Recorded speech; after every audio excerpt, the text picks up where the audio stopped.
বিশ্বাস করুন বন্ধুগণ, যে কোনো রান্নার জন্য কোনো হাত যশের প্রয়োজন হয় না। প্রয়োজন হয় পরম যত্নের, পরম মায়ার। যে যতটা যত্ন করে, যতটা ভালোবেসে রান্নাটা উপস্থাপন করবে, তার রান্নাটা ততটাই সুস্বাদু হয়। আসসালামু আলাইকুম বন্ধুগণ, আমি তানজিলা বরাবরের মতো আপনাদের মাঝে নিয়ে আসলাম আরেকটি নতুন রান্নার রেসিপি। খুবই সাধারণ জিনিসের রেসিপি করতে আমার খুবই ভালো লাগে। এজন্য আমি আপনাদের মাঝে শুধু সাধারণ গ্রামীণ জীবনের যে খাবারগুলো আছে এটাই উপস্থাপন করার চেষ্টা করি। তো বন্ধুগণ, আজকে আমি রান্না করব লাল শাক দিয়ে ডাউলের চচ্চড়ি।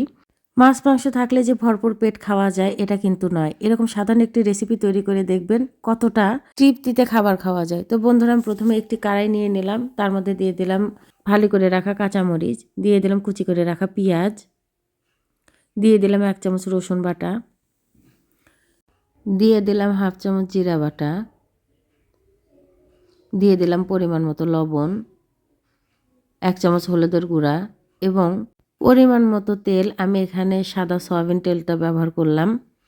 এখন আমি সবগুলো উপাদান খুব ভালোভাবে ডলে ডলে চটকে চটকে মাখিয়ে নেব, যেন সমস্ত মশলাগুলো খুব সুন্দরভাবে মিশে যায় এবং মরিচ এবং পেঁয়াজগুলো খুব সুন্দরভাবে থেতো হয়ে গলে যায়। আমি খুবই ভালোভাবে এটা মাখিয়ে নিলাম এবং এর মধ্যে দিয়ে দেব ধুয়ে রাখা মসুর ডাল। আমি ডালটা আগেই ধুয়ে রেখেছিলাম, এটা স্কিপ করে গেছি, দেখানো হয়নি। তো ধুয়ে রাখা সম্পূর্ণ ডালটা আমি এর মধ্যে দিয়ে দিলাম। এখন আমি এই ডালটাও এই মশলার সাথে একটু ভালোভাবে চটকে চটকে মাখিয়ে নেব। খুব ভালোভাবে চটকে চটকে যখন মাখা হয়ে যাবে, তখন আমি এর মধ্যে দিয়ে দেব ধুয়ে রাখা লাল শাক। আমি লাল শাকটা কেটে ধুয়ে পরিষ্কার করে রেখেছিলাম। তো এই লাল শাকটা এর মধ্যে দিয়ে আমি খুব ভালোভাবে চটকে চটকে খুব সুন্দরভাবে এই মশলা আর ডালের সাথে একদম উল্টে পাল্টে মাখায় নেব।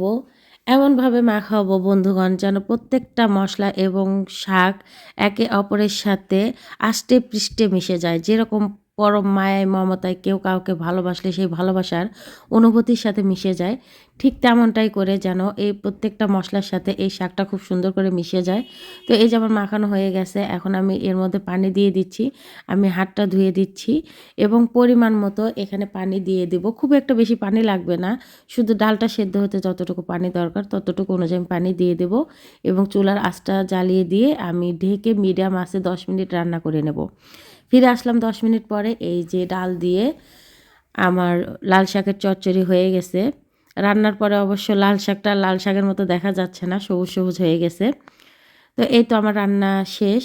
তো বন্ধুগণ, এরকম ঘরোয়া সহজ সাধারণ কিন্তু অসাধারণ স্বাদের কিছু রেসিপি পেতে আপনারা অবশ্যই আমার পাশে থাকবেন এবং সেজন্য বেশি বেশি লাইক কমেন্ট ও ফলো করবেন। আর যারা ইউটিউব থেকে দেখবেন তারা অবশ্যই সাবস্ক্রাইব করবেন। আল্লাহ হাফেজ।